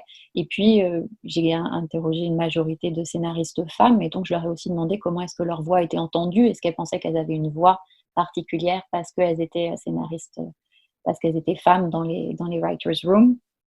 Et, et ça, c'est quelque chose qui était assez intéressant parce que les scénaristes avec lesquels j'ai eu des entretiens, ont toutes et tous travaillé sur des séries avec des voix off, mais beaucoup disent « Ah bah oui, c'est vrai que ça peut être considéré un peu comme une béquille, un peu comme une facilité d'écriture, mais bon, en même temps, nous, on en a fait quand même quelque chose de différent. » Ou alors, et ce sont aussi des scénaristes qui ont travaillé sur des séries féminines avec des personnages féminins, mais qui refusent l'idée d'une spécificité de l'écriture féminine. Donc, et ça dit plein de choses sur le fonctionnement de l'industrie, mais aussi sur la place des combats féministes dans l'industrie. Et la dernière manière dont je file un peu cette métaphore de la voix dans l'industrie, c'est de montrer comment ces voix off, elles permettent aussi, alors ça peut être les voix off, mais aussi les voix chantées, les voix des dialogues, elles permettent de tisser, de continuer à tisser le récit, parfois sur d'autres plateformes. Donc, par exemple, avec Ally McBeal, où on va retrouver les voix d'Ally McBeal dans des CD de bandes originales qui ont eu un grand succès. Dans Desperate Housewives, où on va avoir des jeux vidéo. Et puis, l'exemple le plus frappant, ça va être à nouveau Gossip Girl avec de CW, puisque la série est ensuite déclinée. Enfin, d'abord, c'est l'adaptation d'une série de livres, et puis après, elle est déclinée sur Facebook, dans Second Life, et à chaque fois, la voix de Gossip Girl, c'est le fil rouge qui ramène, qui fait qu'on est sûr que les téléspectatrices et téléspectateurs vont pas se perdre et vont continuer de suivre le récit sur ces différentes plateformes, avec évidemment tous les bénéfices économiques qu'il y a à en tirer. Anaïs, un livre, je trouve, Speak Up, vraiment très intéressant et novateur, par cette idée de travailler sur la voix dans les séries, qui est tout à fait intéressante, et puis surtout la voix féminine, donc qui mêle à la fois l'étude et l'étude de genre, et ça c'est tout à fait intéressant. Donc on rappelle pour celles et ceux qui voudraient se le procurer, chez leur libraire dans leur commune, vous pouvez le trouver, donc c'est Speak Up de Anaïs Lefebvre-Berthelot, qui est paru en 2020 aux presses universitaires de Sorbonne Nouvelle. Anaïs, merci. Puis on se retrouvera en 2021 pour la présentation d'une série. Merci beaucoup. À bientôt. À bientôt.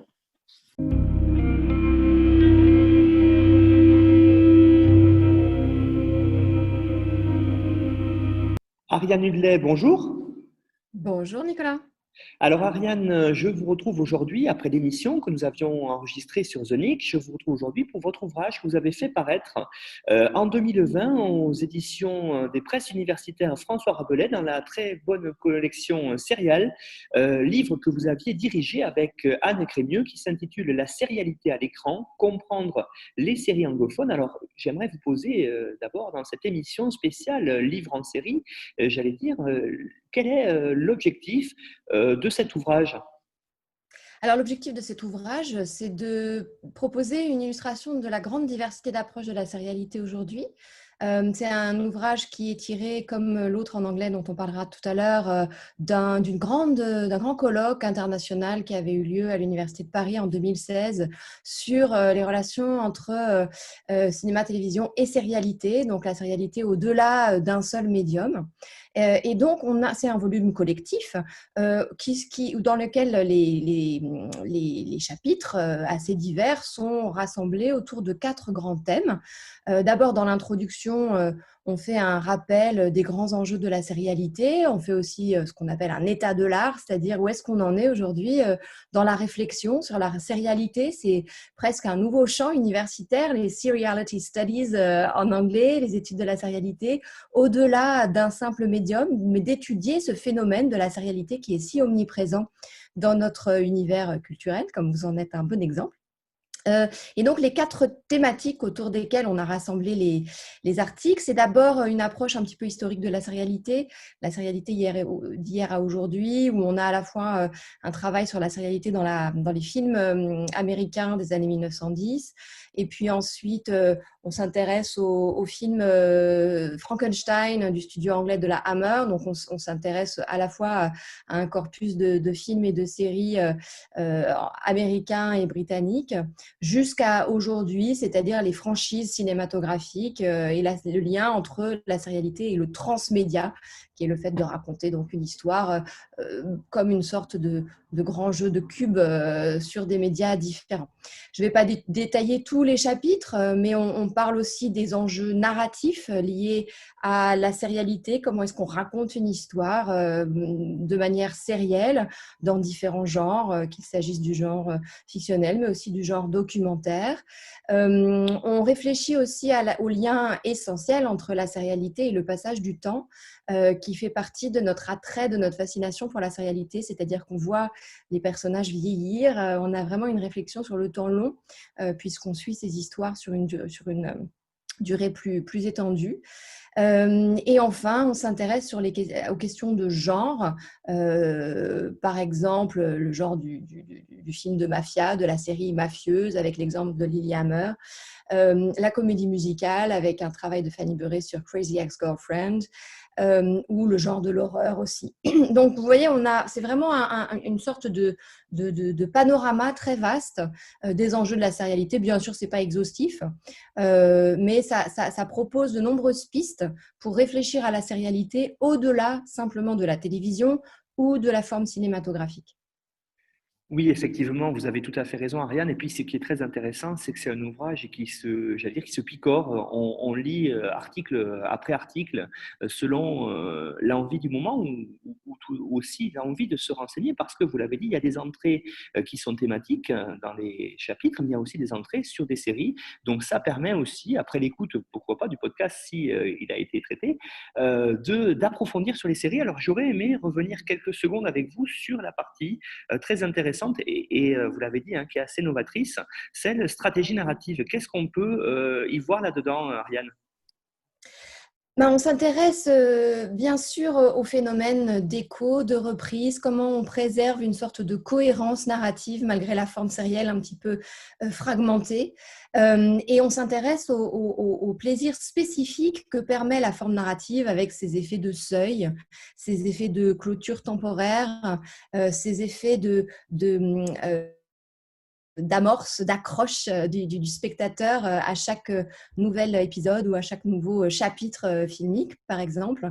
C'est une dimension qui a été depuis longtemps étudiée en lien avec la sérialité, en France notamment, avec les travaux de François Jost, Jean-Pierre Eskenazi, Sarah Hatuel, Claire Cornillon notamment, Claire Cornillon qui fait un magnifique chapitre sur les genres et la narration dans Dollhouse.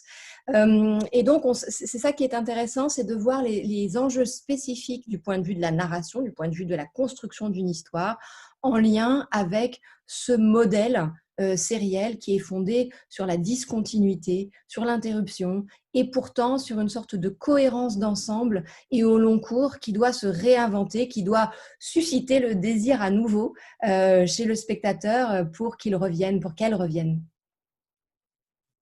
Et puis, vous l'avez dit aussi, autre partie sur les corps d'acteurs et le passage du temps, une partie aussi intéressante parce qu'elle voit différentes choses qui sont complémentaires d'ailleurs avec la partie numéro 4, vous l'avez évoqué, autour du genre. Je vois notamment l'article d'Adrienne Boutang sur les Teenagers Series qui véritablement fonctionne très très bien et permet de recontextualiser peut-être des séries qu'on a regardées nous-mêmes ados et permet de voir leur fonctionnement.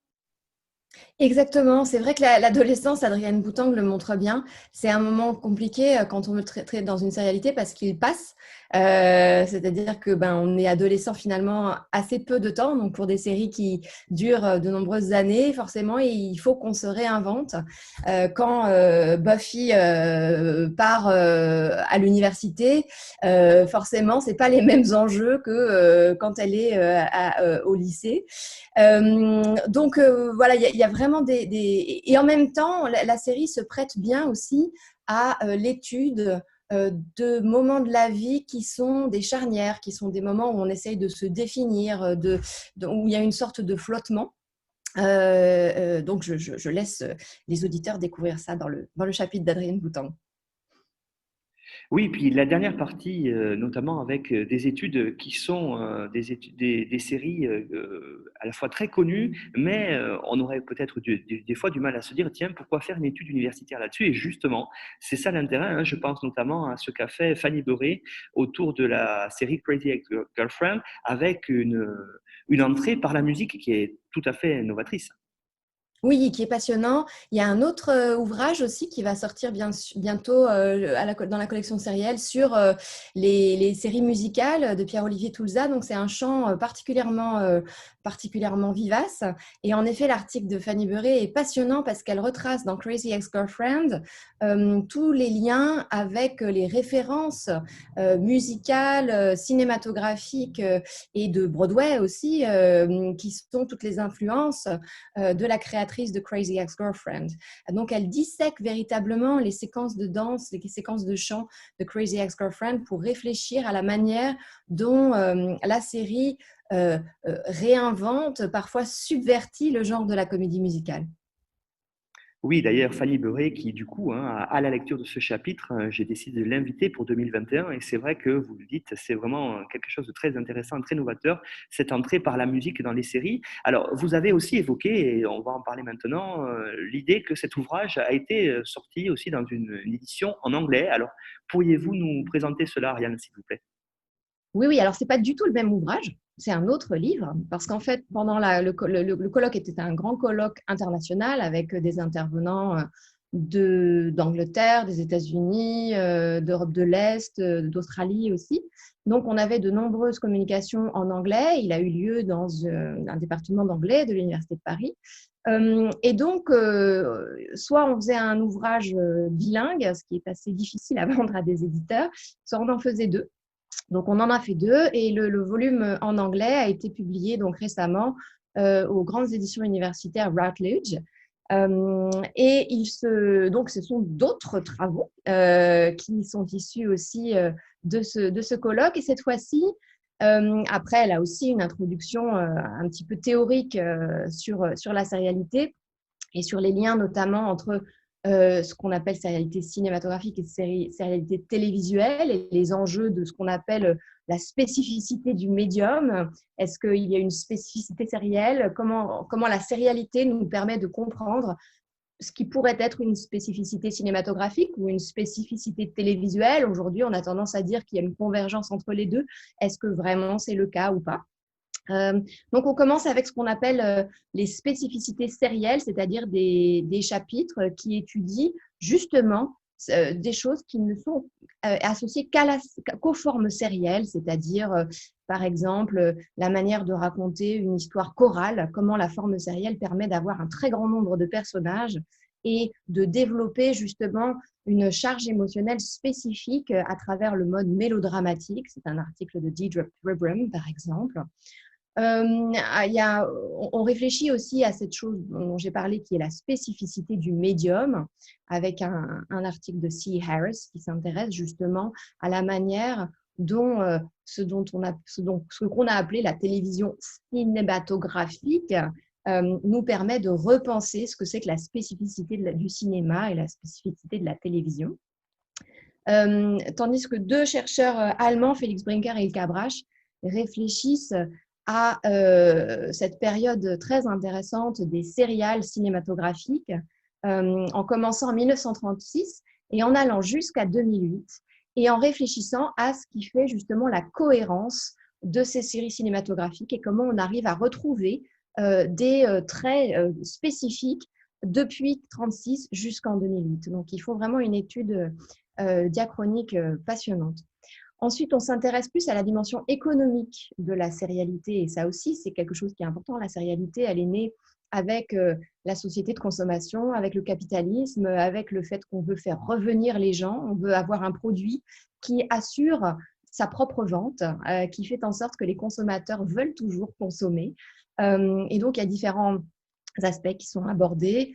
Notre collègue anglais Paul Kerr s'intéresse aux films de cinéma de la maison de production Mirisch, qui notamment a produit Les Sept Mercenaires, par exemple, et s'intéresse justement à un épisode dans l'histoire du cinéma qui a été assez peu étudié, qui sont ces films de la Mirisch, qui sont souvent sériels. Chloé Monasterolo s'intéresse à la série des Hunger Games, et s'intéresse justement aux stratégies marketing, tandis que un autre article s'intéresse, j'accélère un petit peu, et puis les auditeurs iront voir le site, mais à la sérialité par l'acteur. C'est-à-dire, quelquefois, on a tendance à considérer qu'il y a une sorte de sérialité à travers plusieurs films, parce que la présence d'un acteur très fort crée un effet de sérialité. Elle s'intéresse ici à Michael Caine. Je passe rapidement en revue les 2 dernières grandes parties, qui sont cette question de la convergence entre le cinéma et la télévision en lien avec la sérialité, à travers, par exemple, des séries qui enjambent à la fois des épisodes cinématographiques et des épisodes télévisuels, comme Psychose et la série Bates Motel, comme Fargo des frères Cohen et la série FX, ou enfin comme Twin Peaks, qui est traité par Sarah Tuel, que vous avez eu aussi dans votre podcast. Et enfin, la dernière partie s'appelle Métasérialité et s'intéresse aux manières qu'a la sérialité de proposer des grilles d'analyse que nous pouvons justement appliquer aux séries. Avec une série de films qui est moins connue, série de films anglais de série télévisuelle de Stephen Polyakov qui s'appelle Shooting the Past. Il y a une étude spécifique d'un épisode de Sherlock, The Abominable Bride, l'épisode qui se situe dans le passé. Et ensuite, une analyse plus philosophique et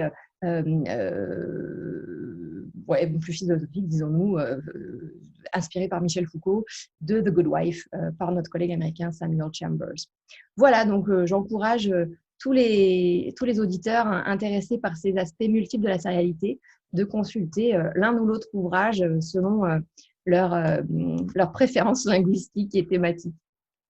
Oui, effectivement, Ariane, hein, un colloque, j'allais dire 2 ouvrages, là, vous avez fait fort, et puis c'est très intéressant parce que les 2 sont complémentaires. Alors, bon, bien sûr, il y a une complémentarité linguistique, un en français, l'autre en anglais, mais vous l'avez dit, hein, ce n'est pas une traduction exacte, donc les 2 sont vraiment à lire. Alors, rappelez-nous, avant de nous quitter, les 2 titres et où est-ce qu'on peut, chez quels éditeurs on peut les trouver, sachant bien sûr que les couvertures seront sur le site internet histoireensérie.com. Bien sûr. Alors, le titre français, c'est La sérialité à l'écran, comprendre les séries cinématographiques et télévisuelles anglophones, publié dans la collection Serial des presses universitaires François Rabelais de Tours. Quant au volume en anglais, il s'intitule Exploring Seriality on Screen, Audiovisual Narratives in Film and Television, toujours dirigé par Ariane Hudley et Anne Crémieux, aux éditions Routledge, publié en 2021. Et je vous recommande d'acheter le e-book parce que le volume papier est hors de prix, comme toutes les publications universitaires anglophones, malheureusement. Oui, effectivement. Merci Ariane, en tout cas, pour cette présentation. Et puis, je vous ai laissé faire la présentation en anglais. Votre anglais est bien sûr largement meilleur que le mien. On se retrouve en 2021, Ariane, pour une… Allez, on va spoiler un petit peu, même si ça ne sera pas tout de suite. Vous viendrez nous présenter Fargo. Voilà, merci Ariane, et puis à bientôt. Merci beaucoup, Nicolas. À bientôt.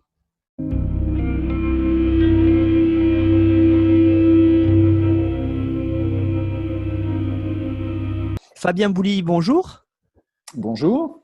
Alors Fabien, je vous ai invité aujourd'hui pour présenter un ouvrage qui vient de paraître aux éditions des presses universitaires de Paris-Nanterre qui s'intitule « Troubles en série », ouvrage collectif que vous avez dirigé, qui est sous-titré « Les séries télé en quête de singularité ». Alors j'aimerais, parce que dans le cadre de cette émission que j'ai intitulée « Livres en série », qui évoque des ouvrages sur les séries, pour comprendre les séries, j'aimerais que vous reveniez en premier sur le contexte de production de cet ouvrage-là et on analysera après plus en détail ce qu'on peut y trouver dedans. Très bien, merci beaucoup. Alors en fait, à l'origine de cet ouvrage, il y a deux colloques, ou plus exactement un colloque en deux parties. La première partie s'est tenue en janvier 2016 à l'Université Lyon 3, et la deuxième partie s'est tenue en février 2017 à l'Université Paris-Nanterre. Et ce sont des colloques qui ont été initiés par un chercheur qui est un peu pionnier dans l'analyse des séries en France, en tout cas qui a produit beaucoup d'articles et beaucoup de livres importants sur la question, qui est Jean-Pierre Eskenazi. Et donc l'idée, c'était un petit peu de voir, au moment où se développaient à la fois beaucoup les séries, l'intérêt à la fois critique, public, mais aussi univers sur les séries, et puis voir que la production des séries, aussi bien aux États-Unis, en France, que dans pas mal de parties du monde, se développait beaucoup. Et bien essayer de faire un petit point d'analyse, de réflexion finalement sur cet objet qu'est la série télé, dans la diversité finalement de ses formes, aussi bien narratives, des questions de production, des questions de public, des questions aussi esthétiques, des questions éthiques liées finalement aux séries, à la richesse de cet objet. Et c'était un petit peu un colloque qui entendait faire à la fois un point et puis en même temps être prospectif sur un certain nombre de notions pour essayer de mieux comprendre finalement cet objet qui reste un peu trouble. C'est la raison pour laquelle on a intitulé à la fois le colloque, enfin les colloques et l'ouvrage Trouble en série. Alors, pour rentrer un petit peu dans le détail de la présentation, Fabien, j'aimerais qu'on reparte sur la première partie qui s'intitule Identité, matrice et format, pour savoir ce qu'on y trouve et pourquoi l'avoir mis justement cette idée-là j'allais dire, en première partie, quasiment presque en introduction de l'ouvrage. Alors, cette première partie, en fait, l'ouvrage est divisé effectivement en 6 parties. La première partie s'intitule Identité, matrice et format parce que l'une des questions qui pouvait se poser et qui se pose sur la question des séries, c'est d'essayer de comprendre un petit peu ce qui fait leur singularité en tant qu'objet par rapport au cinéma, par exemple. Donc, cette question de l'identité sérielle, mais aussi la manière dont finalement les formats, la forme, la formule que peut prendre une série, en tout cas le nombre d'épisodes, la durée des épisodes, le nombre de saisons, tout ce qui participe au format d'une série peut influer sur son identité, sur sa compréhension, sur sa réception. Et c'est la raison pour laquelle on a placé en ouverture de l'ouvrage cette partie. Alors, c'est une partie qui regroupe des études, par exemple, sur Homeland, sur l'identité d'une série comme Homeland, c'est ce que propose Pierre Bello. C'est aussi une partie qui s'intéresse aux séries HBO avec l'article d'Éric Gadefin pour essayer un petit peu de comprendre le fait que les séries HBO proposent des saisons peut-être parfois plus courtes et du coup se rapprochent beaucoup plus du cinéma, ce qui fait beaucoup pour la légitimité finalement des séries qui sont issues de HBO. On a aussi par exemple une étude très intéressante de Livio Belloy sur une série britannique qui s'appelle Softcliffe, qui est une série de 2013 où en fait on a une mini-série de 4 épisodes et en fait Livio Belloy essaye de montrer que ce n'est pas parce qu'on a un format court qu'il n'y a pas de complexité narrative dans cette série. Donc voilà, l'idée c'est de montrer que les séries tirent leur identité de la singularité de l'objet audiovisuel qu'elles sont, de leur format, et que cette question de l'identité sérielle fait justement beaucoup pour leur singularité. Alors justement, hein, ce qui est aussi intéressant dans le cadre j'imagine, de votre travail, c'est aussi l'idée de la construction de la série. Pourquoi on fait une série? Comment elle se fait? Avec quel type d'épisodes, notamment les épisodes spéciaux? Je vois l'article d'Anne Besson. Et ça, vous le retrouvez dans la deuxième partie intitulée Jeux et construction. Oui, dans la deuxième partie, jeux et construction, on s'est intéressé, enfin les auteurs qui participent à cette partie s'intéressent justement aux constructions sérielles et à la manière dont telle ou telle série, eh bien, à la fois est une construction ou construit finalement eh bien, des notions. Alors, la construction de certaines séries, c'est ce que Mathieu Le Tourneau peut montrer avec une série comme The Americans ou une série comme Agent Carter. Ce sont des séries qui sont à la fois référentielles, qui font des jeux de citation, et ces jeux de citation construisent finalement la singularité de ces séries et montrent par là qu'elles peuvent se distinguer par rapport à des objets qui sont, disons, plus dans le tout-venant sériel, pour le dire de cette manière-là. C'est une manière pour elle de se distinguer un petit peu dans le paysage audiovisuel.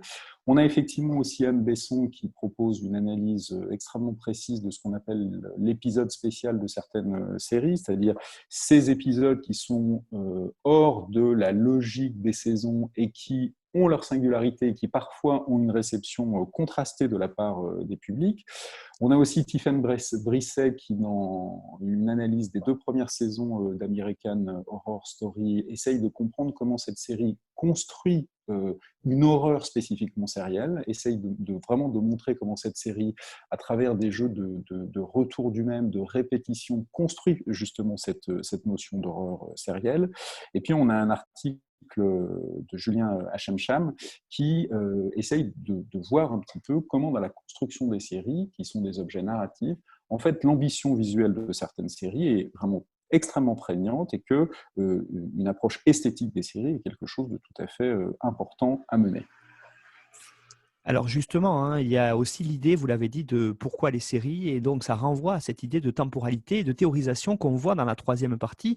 Alors ça, c'est vraiment très intéressant parce que ça permet véritablement de, comme le dit dans l'article de Vladimir Lifshitz, il y a une vraie âme des séries télévisées qui se différencie véritablement du cinéma. Oui, c'est-à-dire que effectivement, dans cette partie qu'on a intitulée temporalité et théorisation, une des dimensions importantes, c'est de comprendre les séries comme art du temps.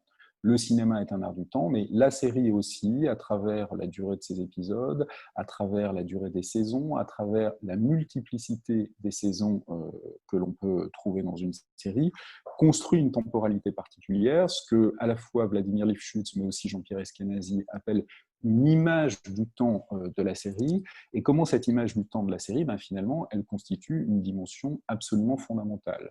Voir une série, être spectateur d'une série à la fois sur un court terme ou sur un long terme, c'est-à-dire par exemple l'accompagner sur la multiplicité de ses saisons, 8, 9, 10, 12 parfois, eh bien c'est s'inscrire dans un temps qui est à la fois le temps de l'épisode, mais aussi le temps long des saisons, et que ce rapport au temps, il est absolument fondamental.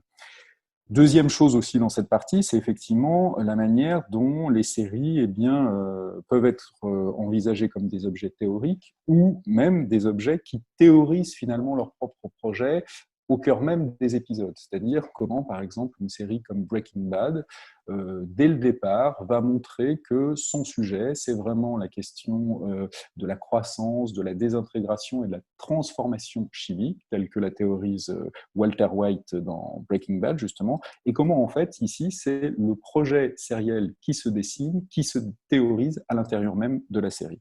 Donc ça, voilà, c'est des dimensions qui sont évidemment un peu abstraites, la question de la théorie et la question de la temporalité, mais qui sont des dimensions fondamentales des séries et qui ont retenu évidemment notre attention dans le cadre de cet ouvrage.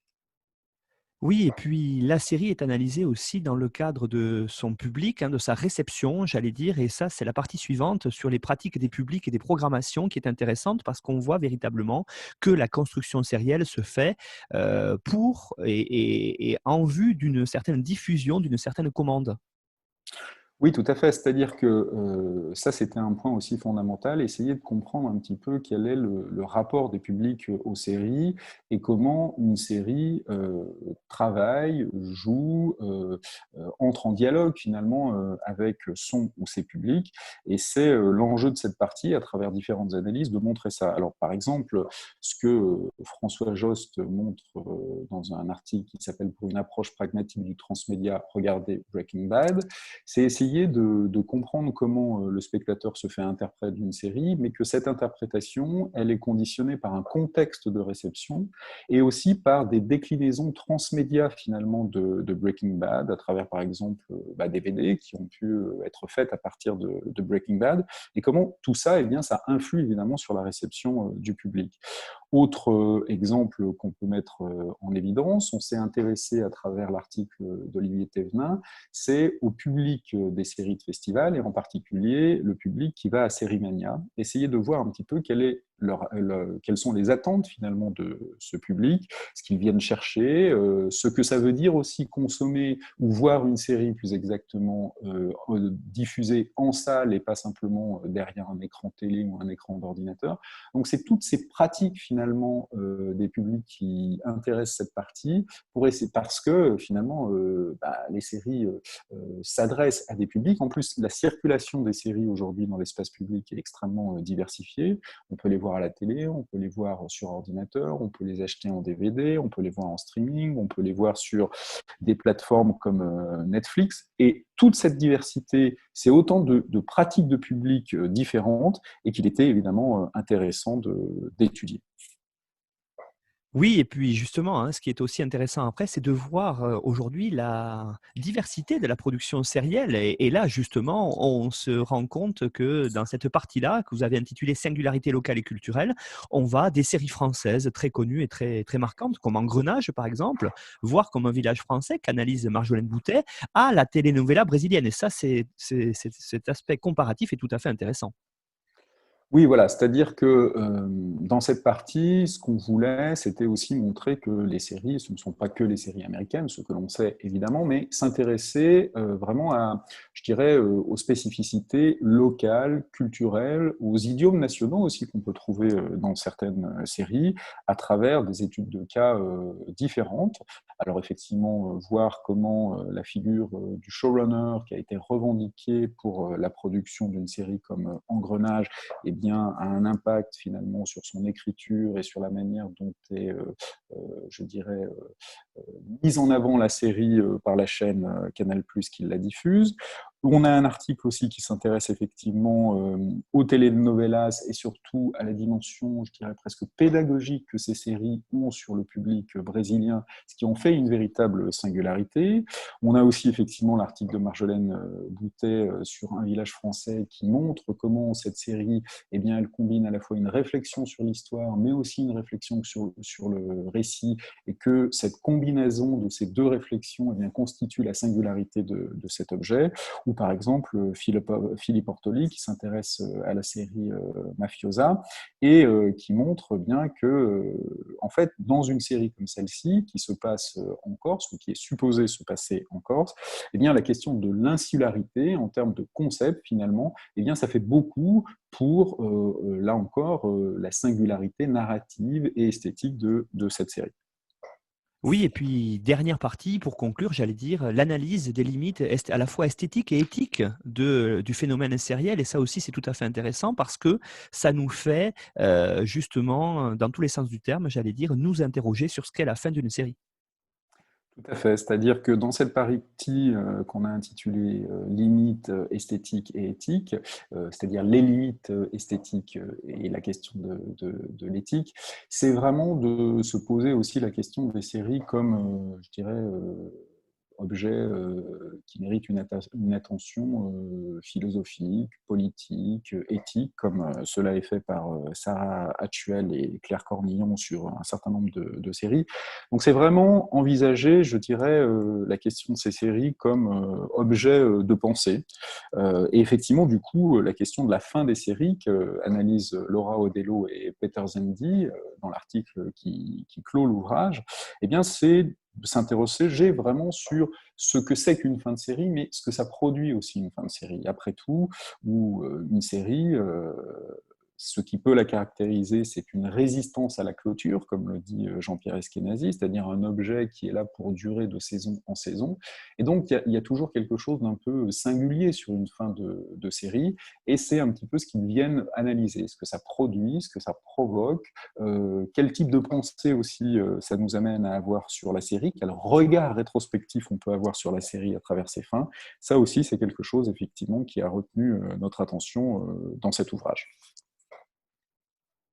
Bien, merci Guillaume, merci Fabien Bouli pour cette présentation de... En série, justement, où on a véritablement Un aspect à la fois très complet, un tour de la question. On voit bien hein, la complexité du colloque et justement tout le questionnement avec tous ces articles très intéressants. Alors donc, les références exactes de votre ouvrage seront sur notre site internet histoireensérie.com. Je les redonne, Troubles en série, les séries télé en quête de singularité, donc sous votre direction, Fabien Bouly, aux presses universitaires de Nanterre. Fabien, il ne me reste plus qu'à vous remercier et puis à vous dire à bientôt en 2021 pour la présentation d'une série à notre micro d'Histoire en série. Eh bien, c'est moi qui vous remercie et à très bientôt en 2021. Au revoir.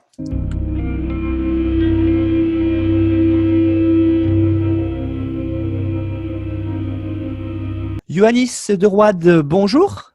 Bonjour.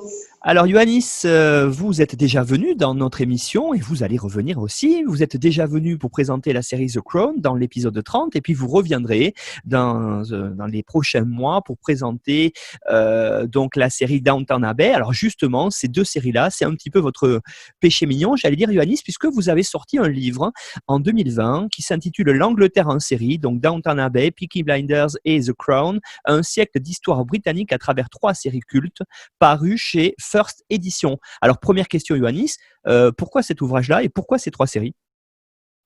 C'est une idée qu'on a eue avec mon éditrice. Moi, j'avais travaillé sur les séries historiques, notamment britanniques, pour un ouvrage précédent. Et puis là, on s'est rendu compte qu'il y avait une actualité qui permettait de marier 3 séries qui finalement sont quand même des points communs.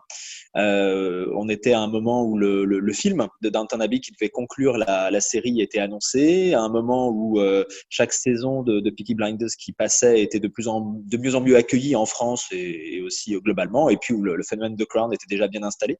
Donc 3 séries historiques sur le XXe siècle britannique, qui toutes les 3 intéressaient beaucoup les Français et qui s'annonçaient vraiment intéressantes à comparer, à associer ou à opposer aussi parfois.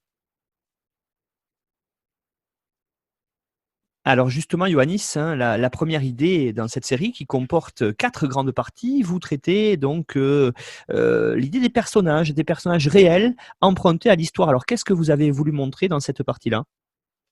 Bon, c'est vrai que quand on aborde ce genre de série, on tombe sur des personnages réels qui sont pour certains très connus. Bon, on pense évidemment à la reine de The Crown, on pense à Churchill, qu'on voit aussi dans Peaky Blinders. Alors, c'est intéressant, il y a des personnages historiques qu'on voit dans plusieurs séries ou dont il est fait mention dans au moins 2 des 3 séries.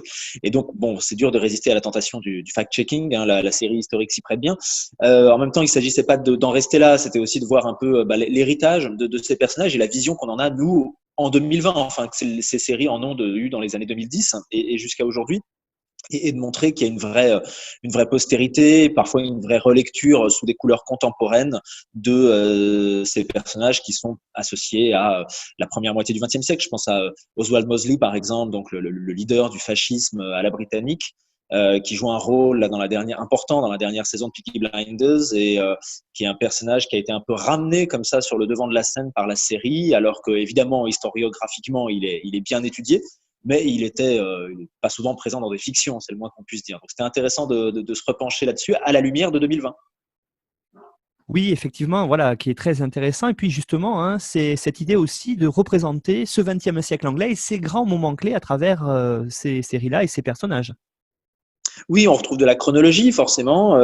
The Crown, on le voit bien, balaie à chaque saison une époque différente. Downton Abbey fait aussi des grandes enjambées. Hein. Ça commence en 1912 et puis on passe par-dessus, enfin, on traverse la Première Guerre mondiale, l'après-guerre, les années 20. Et puis Peaky Blinders commence juste au lendemain de la Première Guerre mondiale et en fait, on se rapproche de plus en plus de la deuxième. Là, on est maintenant dans la grande crise, hein, post-1929 dans Peaky Blinders. Donc, on a évidemment des événements importants, on a des périodes de l'histoire britannique qui sont riches et puis qui parfois sont assez contrastées. On sent toute l'évolution du pays, de l'Europe même. Enfin là, à propos du fascisme et de Mosley, on voit que c'est un phénomène international, bien sûr. Et ça, je me suis dit que ça pouvait intéresser aussi le lectorat français. On se rend compte que les Britanniques ont traversé beaucoup d'événements que la France, bien sûr, a connus aussi. On pense aux guerres mondiales, mais pas seulement. Et puis, en même temps, ils ont connu parfois des choses un peu plus spécifiques. Et donc, il y a toujours ce jeu qui est amusant entre l'histoire de France et l'histoire du Royaume-Uni, des ressemblances, des dissemblances et puis parfois des désaccords.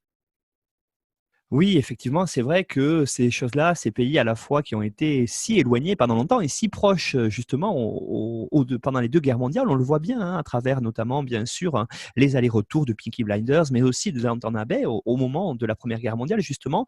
Mais ce que moi, j'ai trouvé très intéressant, c'est qu'on voit bien, et vous le montrez bien dans ces séries-là, l'histoire des groupes sociaux et des communautés en Angleterre. Oui, alors c'est quelque chose de très anglais. C'est ce que les Anglais savent peut-être faire le mieux ils peuvent pas s'empêcher, mais tant mieux, hein, lorsqu'ils abordent un sujet historique, de le voir sous le prisme de la diversité sociale. Bon, d'abord parce que ça donne des bonnes séries, c'est-à-dire que ça donne du drama, justement, le fait d'avoir des personnages issus de milieux différents qui doivent affronter une réalité qui, justement, ne traite pas également les différents groupes sociaux. Et puis, en plus, là, dans ces séries-là, on a des partis pris assez forts. Hein. Quand on décide avec The Crown de consacrer une série à la famille royale, évidemment, on n'est pas du tout dans un échantillon représentatif de la société britannique, donc on part d'un extrême, mais ça donne du coup une lecture intéressante de la société. Et on le voit dans la dernière saison, là, avec cet épisode justement de l'intrusion d'un Anglais, entre guillemets, lambda dans la chambre de la reine, et tout à coup, c'est un peu la réalité qui rentre à Buckingham Palace. Et puis dans Peaky Blinders, il y a le choix de s'attarder comme ça d'emblée sur un groupe ultra minoritaire, hein, donc issu des Roms, très engagés en plus dans la criminalité, donc c'est absolument pas des Anglais ordinaires. Mais du coup, ça va nous permettre de découvrir justement un peu une autre Angleterre avec sa diversité sociale, avec ses tensions sociales qui parfois même deviennent tensions politiques. Hein. On voit la question irlandaise, on voit le problème du communisme, on voit la guerre froide aussi, la question du nationalisme hein, dans ces différentes séries. Et c'est ça que les Anglais généralement réussissent très bien. Oui, et puis dernière partie de votre ouvrage que j'ai trouvé vraiment intéressante parce que c'est celle-là qui vraiment fait, je crois, que vous avez étudié ce qu'on aime bien, nous, dans ces séries-là, c'est ce que vous avez intitulé la British Touch, et je crois véritablement que vous avez raison. C'est ça qui a fait que ces trois séries-là ont été cultes, y compris de ce côté-ci de la Manche. Oui, c'est-à-dire qu'il y a vraiment un savoir-faire qui permet de marier des sujets qui peuvent être assez graves. Enfin voilà, c'est des périodes historiques quand même assez lourdes. On parlait de guerre mondiale, de choses comme ça. Et puis en même temps, il y a ce charme des séries britanniques auquel on est sensible depuis longtemps, qui a toujours été un peu une alternative à ce que proposaient les Américains. Les Américains font toutes sortes de séries et toutes sortes d'excellentes séries. Mais c'est vrai qu'il y a toujours eu un peu une valeur refuge dans la série britannique, qui tient à ses excellents acteurs, qui tient au goût effectivement du passé, auquel nous on est très sensibles, qui tient à ses reconstitutions, et puis à des dialogues, à cette ambiance, voilà. Et ça, dans le livre, disons, je voulais pas non plus bouder mon plaisir. Je voulais pas faire un livre qui soit seulement sur l'histoire avec un grand H et qui abordait des sujets et des situations assez graves, mais je voulais qu'il y ait aussi une place pour l'humour parce qu'elle est présente, l'humour est présent dans les trois séries. On pense à Downton Abbey bien sûr, des actrices comme Maggie Smith qui rendent ça très bien, mais dans Peaky Blinders qui est une série violente, sombre, etc., il y a des moments très drôles aussi, hein. C'est un autre type de comique, mais il est tout à fait là, tout à fait assumé. Et puis, il y a des décalages comme ça amusants dans The Crown aussi. Et ça, vraiment, c'est un plaisir supplémentaire, je dirais. C'est la cerise sur le gâteau hein, pour les séries britanniques. Et c'est aussi un peu la porte d'entrée. Souvent, c'est ça qui nous plaît en premier. Et ensuite, on va un peu plus en profondeur. Bien, Yanis, merci pour cette présentation de votre ouvrage. Alors, je rappelle pour les auditeurs qu'on retrouvera les références exactes de cette émission que j'ai intitulée Livres en série, donc sur les grands livres sortis sur les séries en 2020. Yanis, le vôtre s'intitule L'Angleterre en série, Downton Abbey, Peaky Blinders, The Crown, un siècle d'histoire britannique à travers trois séries cultes, parues chez First Edition. Yanis, merci. Puis on se retrouve, comme je l'ai dit tout à l'heure, en 2021 pour une présentation de Downton Abbey. À bientôt. Avec plaisir, merci.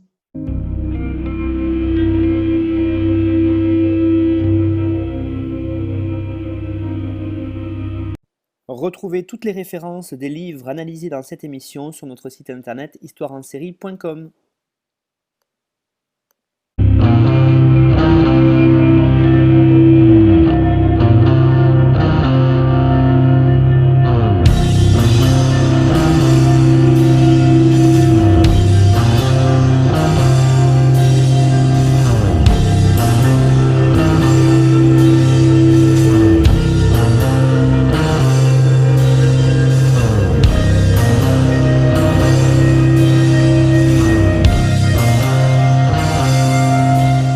Retrouvez-nous sur Twitter @Histoire en série pour connaître le programme à venir ainsi que des conseils bibliographiques.